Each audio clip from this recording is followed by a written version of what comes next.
Good afternoon. Welcome to a special edition of the Gain Line here on Wales Online Facebook. On the day Wales have named their Six Nations squad, plenty of surprises in there. And here to discuss all that are rugby writers Matthew Southcombe and Mark Orders. Matt, I will begin with you. Quite a few shocks in there, and maybe let's start in the front row. None more so than Rhodri Jones, a real surprise selection. Yeah, it is. If you look further down the press release, you see Nicky Smith is injured. So kind of goes to explain why Pivac has had to dive a little bit deeper into his stocks in the front row. I did, Mark can speak more to the form of Rhodri Jones. Obviously, has been battling for game time with Nicky Smith down at the Ospreys this season. I did think perhaps there may be calls for Corey Domachowski to get a shout. Been keeping Rhys Carey out of the Cardiff Blues team, and by all accounts have been playing very well this season. So I wonder if he was part of the conversation when Wayne Pivac was selecting his front row stocks. But, Rhodri Jones is a guy who has been messed around a lot in the past when it comes to Wales selections, and tried to turn him into a tight head. It didn't quite work, and there's been a lot of talk about how that set his career back in general. So yeah, it is a surprise to see him in there, kind of enforced by injuries, I suppose, but he's not going to care about that really. If he gets a chance, he's obviously going to give it his best. But I thought, the only other person I think they could have perhaps turned to could have been Domachowski, but obviously Jones has been playing quite well for the Ospreys this season. Yeah, Mark, I mean, you're a keen watcher of the Ospreys. How well has Rhodri Jones been playing? Yeah, he's been playing quite well. I mean, they're obviously down. There are sort of two players injured, with Rob Evans and Nicky Smith injured. They are persevering with Rhys Carey, who's yet to really sort of catch fire for Wales, and not for Cardiff Blues actually, but he did show a lot with Saracens when he played in terms of potential. I think Rhodri is a good player. I would suggest he would be one of the best defensive players in the Pro 14. He rarely misses a tackle, and he completes his tackles as well. And his scrummaging has been pretty steady. He doesn't sort of stand out as a carrier, but the basics of his game are good. He's got a bit of experience, and I think it might have been a little bit of a risk for Pivac to sort of go with Wyn Jones and two relatively inexperienced players like Corey Domachowski and Rhys Carey. So hence I think Rhodri comes into the mix. Okay, another selection to catch the eye, Matt. Dan Lydiate returns from the international wilderness. We sort of publicised it before. We thought it may well happen given his form. Has he got a good chance of being in that starting team, looking at that squad? Yeah, he's got every chance, I guess. If you look at the likes of Josh Navidi, hasn't played for a very long time after suffering the effects of concussion. It's good to see him in the squad, though. That's positive. But if you look elsewhere in the back row, you assume Faletau is going to start number 8, and you assume Tipuric's going to start on the open side. So then it's basically a shootout between Navidi, Lydiate, and Wainwright for that number 6 shirt. Like we said, Navidi's fitness is still in question, so we'll see how he comes through training. Maybe he plays for the Blues on the weekend against the Scarlets. That's yet to be seen. So he's got every chance. I do feel a little bit sorry for Shane Lewis-Hughes, arguably one of Wales's best players in the autumn campaign. You do wonder. They look at stats a lot, the management team and the analysts, and I did notice a few of the younger players in the autumn campaign started to struggle with the pace of the game at times, which is understandable given it's the first time that they've sort of experienced it at that level. I just wonder whether Lewis-Hughes tailed off a bit in the sort of final quarter of games, and whether that was picked up by the management. Either way, I think it's harsh to leave him out. There's enough experience in that back row to carry someone as inexperienced as Lewis-Hughes, relatively speaking. But it's not to take away from what Dan Lydiate has done. He's been playing very well for the Ospreys. There's nothing subtle about his game. He is what he's always been, which is a very solid defender and a very physical ball carrier. He's in the squad. He's got a chance of starting. Yeah, absolutely. Mark, maybe a surprise to see Josh McLeod in there ahead of James Botham, considering how much Botham played in the autumn. Obviously, McLeod was injured just before that action began.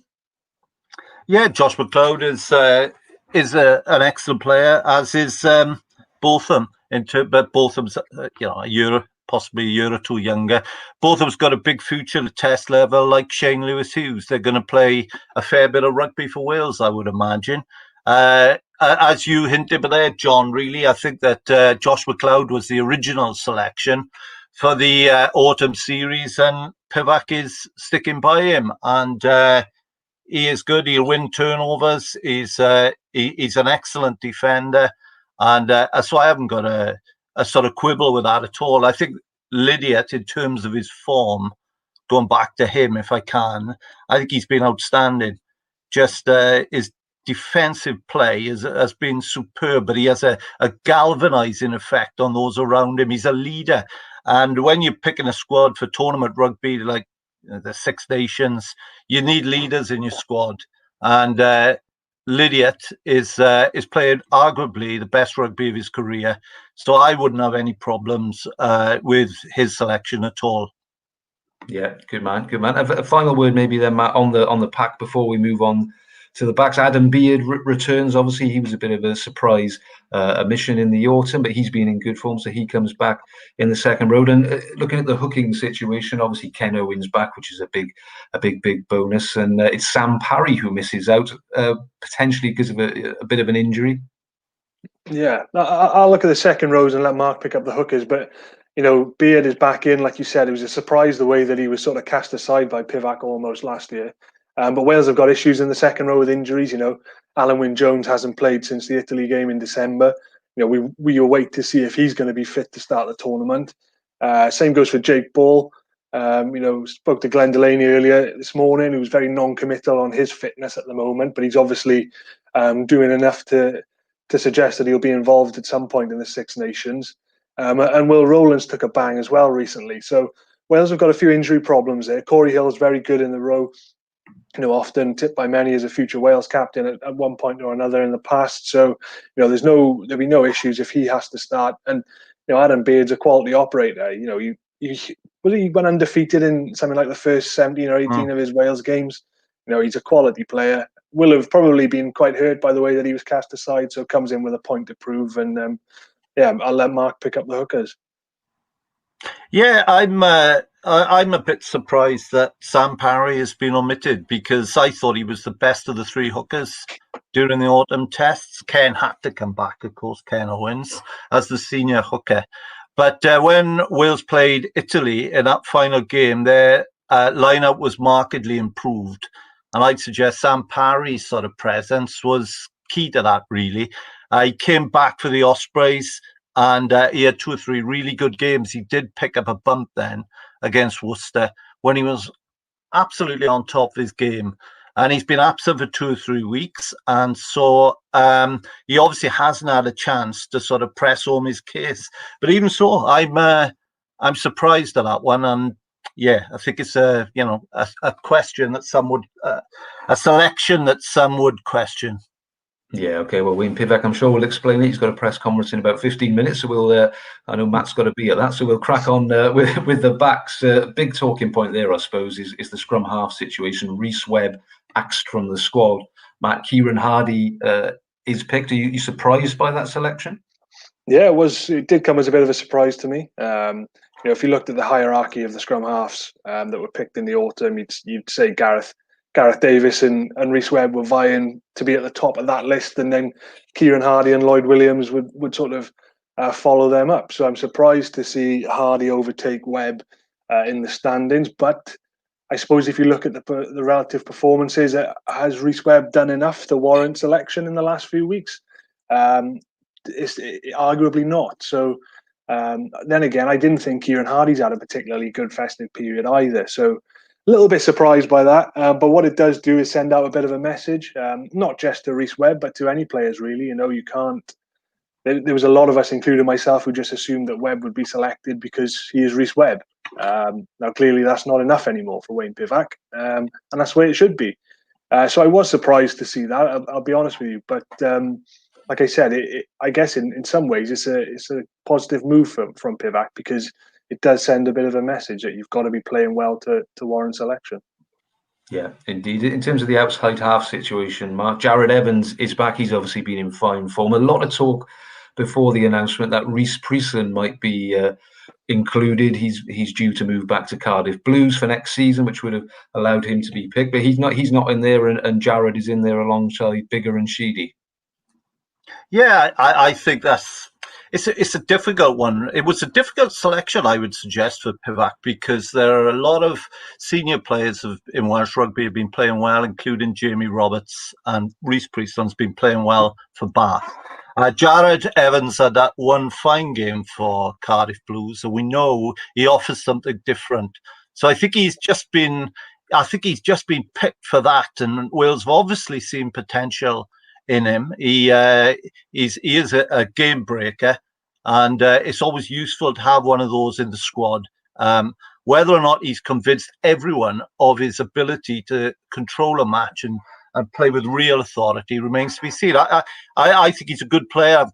I haven't got too many quibbles with his selection. I think what Wales have done is look for a balance and put in a guy like Lydiate in the back row who's 30 plus, and then perhaps leaving out other senior players, if you like, or seasoned players like Jamie Roberts and Priestland. I think there's always a balance between playing for today and looking after tomorrow. I think Jared is a young player with a lot of ability, and I think that a lot of the public would possibly support his selection. Yeah, indeed. Another old face, only a youngish guy, I suppose Alan Amos is back in the squad, Matt, which may be a bit of a surprise. He's been out of the picture for a while. A few injuries in that department. I think Jonah Holmes is injured. We probably would have expected him to be in the squad, so he's filling that berth. Yeah, absolutely. I mean, Alan Amos is a bit of a funny one because he can blow hot and cold. At times he can go 3 or 4 games without really doing a lot. But then you look at some of his performances for the Blues recently, and he has started to play well, particularly the game against Newcastle, which I covered. I thought he was fantastic in. Really came alive in the second half of that game and played a key role in a couple of tries. So he comes back in. I think you touched on Jonah Holmes being out injured there, but I think Johan Lloyd is perhaps a touch unlucky. By all accounts, you speak to our colleagues over the bridge, and they'll tell you he's playing consistently well week in, week out for Bristol. I think during the autumn we saw that he's still a work in progress at test level, obviously, given his relative age and sort of build at this point in time. I know it can be quite an old-fashioned view sometimes, but he does need to put on a bit of weight. He needs to grow into his body a little bit more. I think he's still only in his late teens, so there's plenty of time for someone like him. But if he's doing it in the Premiership for Bristol, then might have been worth calling him back in to have another look for this camp. But what you get in Amos, I suppose, is a number of caps, been to World Cups, knows the scene, and if Wales get injury problems in that department, I suppose you wouldn't have any problems with throwing him in the big games against Ireland, England, and France, for example. Whereas Johan Lloyd, perhaps you would have a few concerns if it came to that. So I can understand the selection, but I think Johan Lloyd probably, I'd be surprised if Pivac hasn't had a little conversation with him just to let him know, still in his thoughts. But at this point, he's perhaps gone for experience. Yeah, okay. Then just Mark, looking at this squad then as a whole, where are your concerns as we head into the Six Nations, or where Wales might have trouble up front, perhaps in that front row? The fact that we are talking about Rodri Jones being in the squad, 5th choice. Well, yeah, I mean, certainly the front row, there's, shall we say, there's potential for problems. If anything happens to Tom Francis, we'll know all about him, let me tell you, in the scrums anyway. Sam Sully is injured, so that clearly ruled him out. I don't know the state of play with Will Griff-John. He did play over Christmas. Prior to that, he hadn't been playing much, but he can scrimmage. I might have been tempted to include him if he's fit, because he offers a scrummaging backup, if you like, to Tom Francis. So I think that there is potential for things to become a bit turbulent in the front row. Second row, a little bit concerned given the injuries. I think the back row, there's a lot of talent there. Myself, I would have included Rhys Webb. I think when he played against Cardiff Blues a few weeks ago, Ryan Jones called aspects of his game world class. That night he controlled play well. I thought he had the better of Thomas Williams, though Thomas Williams played the following week. it'll all depend on how the Wales forwards sort of front up. But yeah, you know, it's going to be an interesting Six Nations, put it that way. Yeah, yeah, indeed. What about you, Matt? How confident are you feeling now you've seen the squad? Yeah, kind of similar to Mark in many respects. You know, we saw Wales were undermined by their forward pack largely in the autumn. Couldn't get go forward ball, struggled at the set piece, and if that happens again, then they've got no chance. You know, and on the Jared Evans selection again, you know, we know how good he is on the front foot, as he proved against the Scarlets. Now the question marks are on it around his game, and when he's on the back foot, when the ball is slow, when the forwards are getting dominated, and you know, recent evidence suggests that Wales's forwards can be outmuscled and you know, on the back foot. I'm not sure Jared Evans is going to be much good in that situation. So it does all come down to up front, and basically the set piece needs to be 3 or 4 levels better than it was in the autumn, and they need to find a way of generating momentum. And I think Josh Navidi is going to be critical. If he can prove his fitness, I think he was probably one of the players Wales missed most in the autumn in terms of the speed of ball at the ruck and carrying. I think they missed him big time. You know, but out in the backs, I think you've got a number of players playing well at the moment. So there's a lot of potential for the backline to cause damage, but it all starts with the forward pack, and they have to be better as a unit if Wales are going to do anything in this tournament.